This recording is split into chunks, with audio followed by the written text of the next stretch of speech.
are no spiders in my hotel or arachnids in the UK. This is fake news. I repeat, this is fake news. Whatever, mate.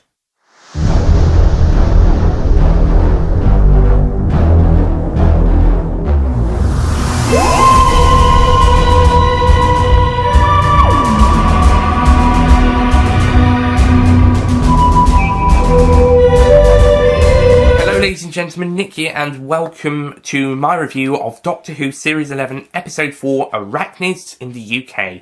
Now, after last episode's Gut Punch episode, showing us the story of Rosa Parks, we go back to a more traditional, modern-day sci-fi story. Well, I say sci-fi, it's actually not really that much.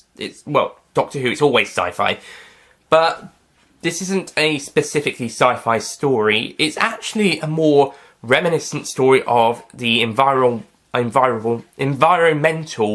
warning stories that we had, mainly in the John Pertwee era, but we also had a bit in Patrick Troughton and Tom Baker's. And basically the plot is there are some spiders being taken from a lab to the waste from a lab to a landfill waste dump underneath a new hotel being built by this American tycoon who wants to become the next president after Donald Trump. Side notes, this character is not very likeable. However, one thing that does make him a little bit likeable is the fact that he doesn't like Trump. So he's a little bit less unlikable knowing that. So the fact that the waste is being polluted down into the rubbish tip, and the fact that there's a hotel being put on top, and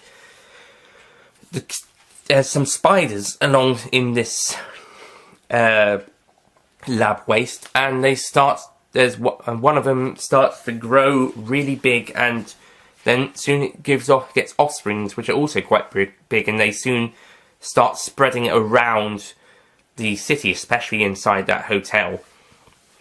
So the Doctor and her companions have to find out what's been making these have to find out that why the spiders are getting bigger, more aggressive, slightly, and try find a way to stop them. They do this with the help of Yasmin's mum, one of the scientists from the lab, and the tycoon, who isn't a very nice guy, but like I said, one thing that makes him a bit more likeable is the fact that he doesn't like Trump.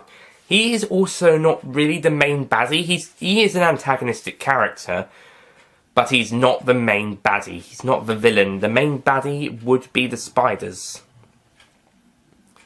in a way. And although he didn't know he was building on top of a landfill waste dump, but he isn't really the main baddie. I think the actual main baddies, there is this company that they both he and the lab woman mentioned.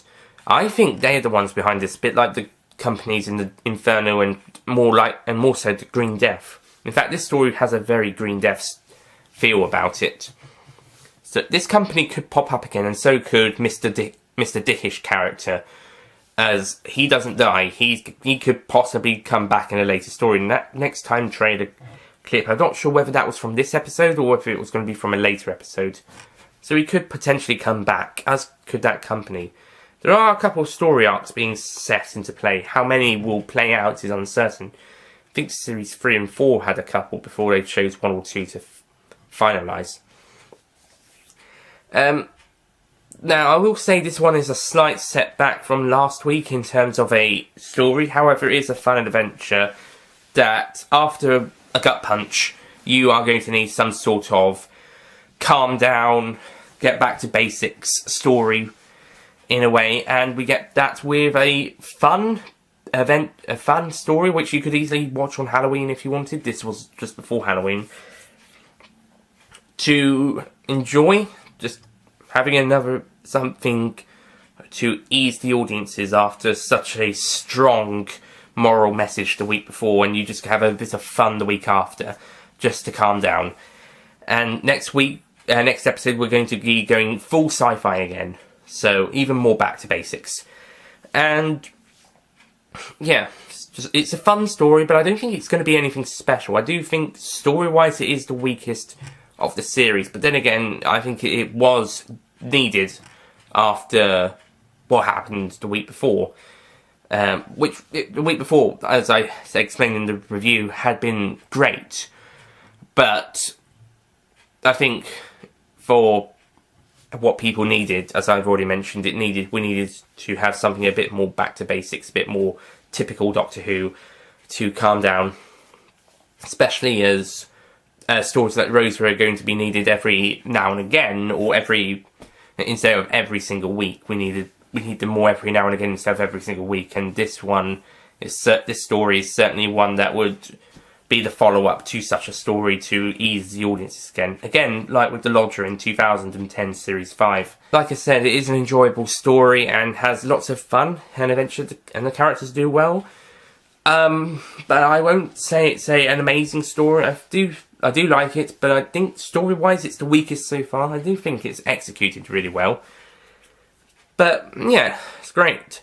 But not amazing. So I'm going to give Arachnids in the UK an 8 out of 10. It's not perfect, it's not amazing, but it's probably what we needed after such a hard story the week before, and just before we got a bit more sci-fi the week after. And it also has that environmental warning type of story that mainly resembles The Green Death from 1973, as well as some of the other second, third and fourth Doctor environmental warning stories. Especially in the third Doctor's era, Green Death and Inferno were the ones I made the most comparisons to, and even before we watched the episodes, I even thought that could be the case. It might even be such a story. And thank the Time Lords I was right, because that was such a great reveal. It could have been so easy just to make them aliens, or a genetic experiment, but no, it was environmental ignorance, basically. With basically not noticing it. Environmental not noticing. There. Just ignoring a problem, or building a hotel on top of it, and throwing some genetic waste down there, plus all the pollution and toxins and nasty gases, and your spiders chucked in down there start to grow and multiply. Yep, definitely an environmental story here, folks. And thank the Time Lords, as I mentioned, it was that type of story. And I don't know whether it's going to go down in history as one of the most notable of those type of stories, but definitely it's one of the ones that another one we needed. Another environmental story. We've got pure historicals, more or less, again. Now we've got environmental stories, more pure environmental stories again. And also, thank goodness they weren't giant maggots this time around, although my mum might prefer maggots to spiders. I haven't asked her. She didn't really seem to be that too worried about the fact that there was giant maggots and giant flies in the Green Death. But spiders, she does like spiders. That doesn't like if people can hear me that just now. So that's it from Arachnids in the UK. Thank you for watching. The next Doctor Who review will be the Trans-Ogre Continuum on screen. Okay, the next episode, I actually have volunteered to review on the Whoniversals channel, so there will be a link video on this main channel that will take you to the review on the Whoniversals. As well as that one, there'll be another one between 6 and 9. I'm not sure which one yet. I only know what episodes 6 and 9 are going to be. We don't know what 7, 8 and 10 are going to be. So I might be doing one of the ones I don't know yet. So I'm definitely doing episode 5, I think. Yeah, I'm volunteering episode 5.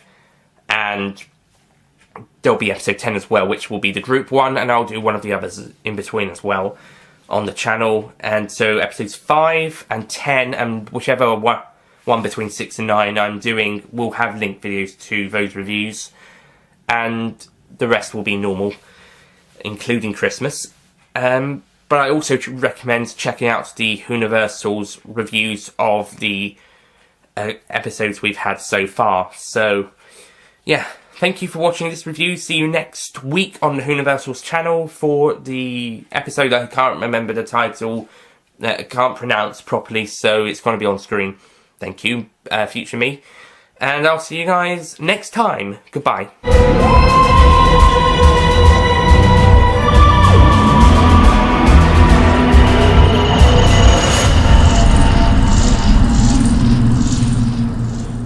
Don't forget to click below to subscribe to the official Nicholas Payne YouTube channel.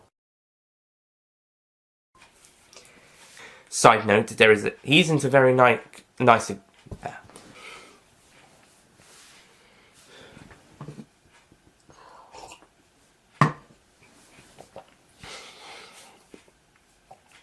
And the fact,